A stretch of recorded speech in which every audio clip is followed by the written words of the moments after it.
भूपेंद्र सिंह हुड्डा पूर्व मुख्यमंत्री हैं।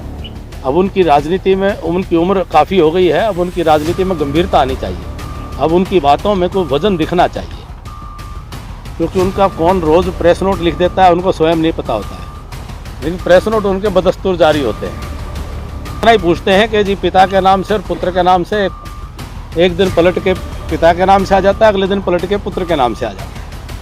लगातार एक बयान जारी करते हैं। हरियाणा पर 3 लाख करोड़ का कर्जा होगा। मैं हुड्डा साहब को 2 निवेदन करूंगा कि आप ये बयान दाग करके भागा मत कीजिए। जब जवाब देते हैं तो सदन से चले जाते हैं। मैं हुड्डा साहब से निवेदन करूंगा कि अपने सभी विधायकों के साथ जरूर उस पूरे दिन के सत्र को अटेंड करें। उस अहंकार के साथ ना जिए कि वो 10 साल मुख्यमंत्री रहे हैं तो उनको अब कोई ट्रेनिंग की जरूरत नहीं है। मुख्यमंत्री जी से निवेदन करूंगा कि ये विधायकों के लिए जो सत्र का आयोजन कर रहे हैं बजट की जानकारी का, ये सांसदों के लिए भी कर लें, ताकि पूर्व मुख्यमंत्री अपने सांसद पुत्र को भी ले जा करके उनकी भी भ्रांतियां वहां मिट जाएं।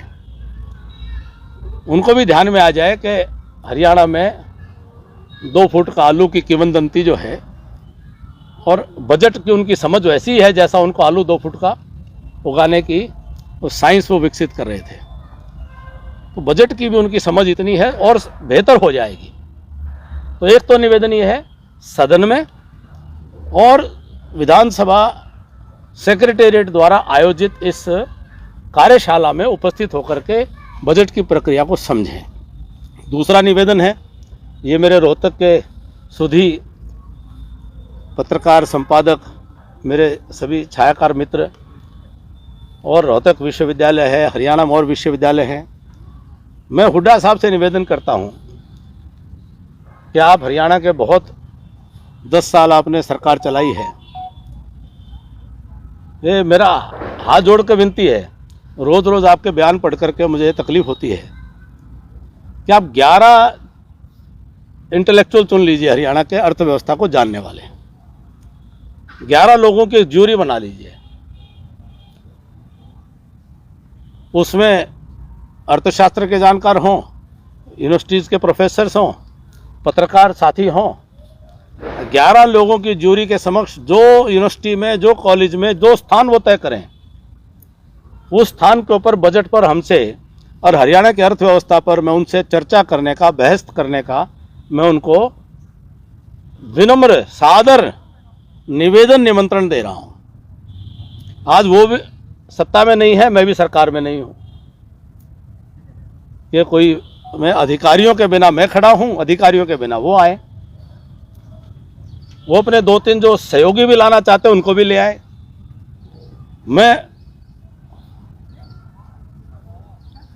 उनके साथ में ये चर्चा संवाद जो है वह विकास का मूल है।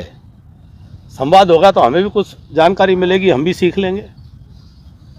उनकी समझ में कोई कमी होगी तो वो भी दूर हो जाएगी। लेकिन रोज रोज उनके मुंह से अनर्गल बयानबाजी सुनने को मिलती है तो उनकी और राजनीतिक लोगों की छवि वह गिरती है, राजनीतिक लोगों की गंभीरता घटती है। राजनीतिक नेतृत्व का आचरण में संजीदगी और गंभीरता जो मैंने प्रारंभ में कहा था वह दिखनी चाहिए, ताकि राजनीतिक कार्यकर्ताओं के प्रति, पार्टी कोई भी हो, आम जन की श्रद्धा और विश्वास बढ़े। नहीं तो ये एक केवल टिप्पणी करते हुए कि जब 2014 में हुड्डा साहब की सरकार गई थी, 35,000 करोड़ रुपए का कर्जा बिजली कंपनियों पर था। 25,000 करोड़ रुपए से ज़्यादा कर्जा HSVP और HSIRDC पर था, जो कि उन्होंने बजट में दिखाया भी नहीं हुआ था। ये 60,000 करोड़ रुपए का कर्जा लगभग है। आज ये 35,000 करोड़ का कर्जा पूरी तरह से बिजली कंपनियों से जीरो हो चुका है लगभग, और बिजली कंपनियां अब लगातार लॉस में चलती थी, बिजली कंपनियां लाभ में हैं, जिसका परिणाम ये हुआ कि बिजली की दरों में कटौतियां की गई। मतलब मैं शब्दों को थोड़ा सावधानी से कहना चाहता हूं। जो 35,000 करोड़ का कर्जा था वो लगभग मैंने कहा अब समाप्ति की ओर है। 26,000 करोड़ 25,950 करोड़ तो एक दिन में हमने सरकार के खाते में लिया था। स्वाभाविक है जब बिजली कंपनी का कर्जा, एक भाई के नाम का कर्जा दूसरे भाई के खाते में जाएगा तो दूसरे भाई के खाते में बढ़ा हुआ दिखाई देगा।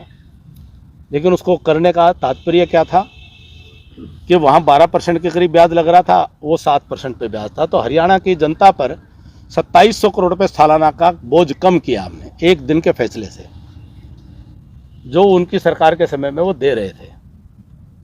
अब उसके पीछे क्या मामले थे क्या नहीं थे मैं उनमें नहीं जाना चाहता हूँ। तो मैंने एक वानगी प्रस्तुत की है, स्थान और समय और पैनल भी उनका,